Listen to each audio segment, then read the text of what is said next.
This episode of the A.T.TIPSCAST is sponsored by TextHelp Systems, provider of award-winning literacy solutions including Read and Write Gold and Fluency Tutor.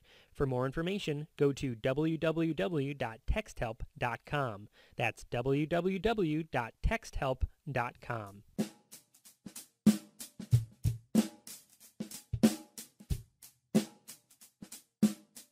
Welcome to the A.T.TIPSCAST, exploring and investigating the implementation of assistive technology in public schools. I'm your host, Chris Bouguet. This is episode number 60, the final episode of Season 3 of the A.T.TIPSCAST, recorded on July 4th, 2010. Happy Independence Day, everybody. Well, everyone, this is it for Season 3. I'll be taking a break from producing new A.T.TIPSCAST episodes until October or so. This being the last episode of the season, I wanted to leave you with something special, something a little bit different, so here's what I did. I keep an archive of every evaluation I've ever completed, both individual evaluations and classroom evaluations. For this episode, I went through a bunch of my old evaluations and picked out 3 recommendations that I thought might be useful and interesting. These 3 recommendations are A.T.TIPS 107, 108, and 109.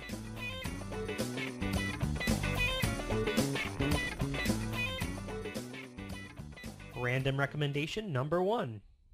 While doing an evaluation for an autism classroom with students in grades K through 2, one of the goals many of the students had in common was to sort and match objects based on function.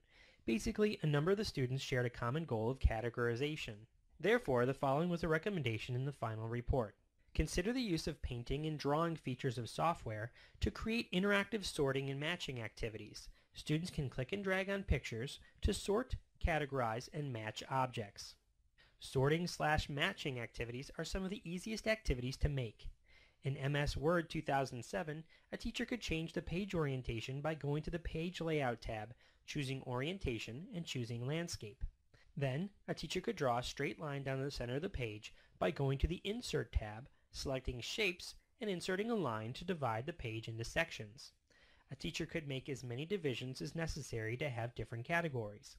Then, a teacher could insert a box over each category, labeling what should go in each area. Using clip art, the teacher can litter the page with pictures. In order to move the pictures around, for each picture inserted, go to the Format tab, select the position icon, then select the More Layout options, and then In Front of Text. This moves the pictures to the front, and students will be able to click and drag them around the screen. Pictures, letters, words, numbers, all could be put on the document in this fashion, and this way students can drag the items around for categorization purposes, or spelling practice, or sentence construction, or even math practice.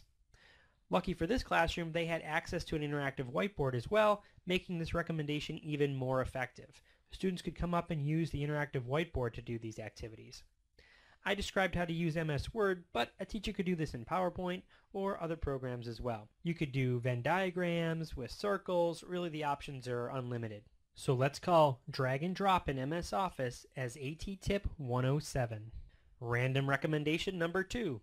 During an evaluation for a 3rd grade student, the classroom teacher explained that the student in question was having difficulty getting work done on the computer. Specifically, at home and in the grades prior to 3rd grade, the computer had only been used for fun or as a reward. The student was so accustomed to playing games on the computer that it was difficult for him to make the transition that computers could be used as a tool as well. Whenever the teacher would try to get him to write or type out a spelling word or anything that wasn't a game, the student would refuse. One of the suggested recommendations was to consider selecting one computer as the reinforcement computer, while all the other computers are considered work computers, in an attempt to demonstrate the delineation between the different functions of the computers. As an example, it was suggested that while he was sitting at the play computer, he would choose to draw, explore, or participate in available software of his choice.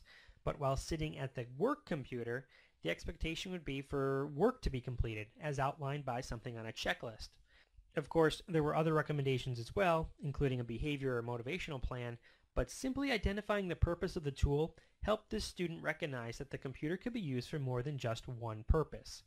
We'll call identifying individual machines based on different functions as A.T.TIP 108. Random recommendation number 3.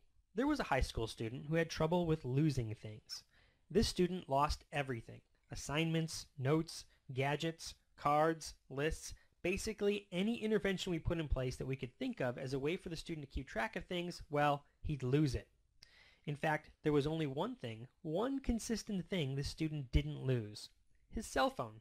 The student always had his cell phone on him and was familiar and comfortable with text messaging his friends and family. However, the school had the policy that cell phones could be brought to school, but not used in school. We worked with the administration to allow for this particular student to use the note function built into his phone. Nothing too fancy, mind you, just a simple cell phone that had a note function built into it, which most do. When it was time for students in class to write down the homework assignment, he was allowed to whip out his cell phone, text in a message to the notes function of his phone, never connecting to a cellular network, and then put his phone away. Using technology that he was already familiar with solved his problem without requiring any additional training. So let's call using the notes feature of a student's own cell phone as A.T.TIP 109.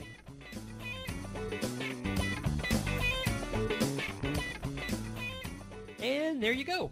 3 random recommendations that you might find useful as the A.T.TIPSCAST heads off into summer break. If you want to learn more about how individual and classroom evaluations work, check out the book, The Practical and Fun Guide to Assistive Technology in Public Schools. You can learn more about the book from ISTE.org/ChewAT. That's ISTE.org/ChewAT. But of course, I have links to that and everything else over at the blog AT.TIPSCAST.wordpress.com. Also, if you're enjoying the A.T.TIPSCAST, please head on over to iTunes and leave a review. Positive reviews in iTunes make it easier for other people to find the podcast while searching the iTunes store. Finally, I hope you have a happy and safe summer. Until next time, may all your interventions be inclusive and may all your strategies be supportive. Have a great summer, everyone!